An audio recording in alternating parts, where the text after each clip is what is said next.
നിങ്ങൾ 90s കിഡാണോ അതോ 2K കിഡാണോ? പുതിയ കാലത്ത് നമ്മുടെ ചെറിയവർക്കും മുതിർന്നവർക്കും ഇടയിൽ രൂപപ്പെട്ടു വന്ന വലിയ അകൽച്ചയുടെ രണ്ട് ടേംസാണ് ഇത്.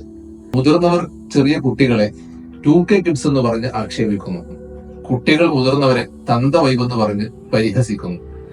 ഇവിടെ പ്രവാചകർ സ്വല്ലല്ലാഹു അലൈഹി വസല്ലമ തങ്ങളുടെ വാക്കുകൾ ഏറെ പ്രസക്തമാണ്. ലൈസ മിന്ന മല്ലം യർഹം സഗീറന വലം യുവക്കിർ കബീറന.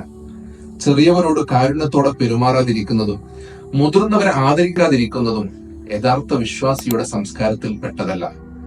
ഓരോരുത്തർക്കും അവർ ജീവിക്കുന്ന കാലത്തിനനുസരിച്ചുള്ള മാറ്റങ്ങൾ ഉണ്ട് എന്നത് ഒരു യാഥാർത്ഥ്യമാണ്. ആ യാഥാർത്ഥ്യത്തെ അംഗീകരിച്ചുകൊണ്ട് അടിസ്ഥാന കാര്യങ്ങളിൽ മാറ്റം വരുത്താതെ ശൈലി മാറ്റങ്ങളെ അനുസരിച്ച് അംഗീകരിച്ച് നമ്മുടെ ദൈനംദിന ജീവിതത്തിൽ ചെറിയവരെ ചേർത്തു നിർത്താനും സ്നേഹത്തോടെ പെരുമാറാനും മുതിർന്നവരെ ആദരിക്കാനും നമുക്ക് കഴിയട്ടെ.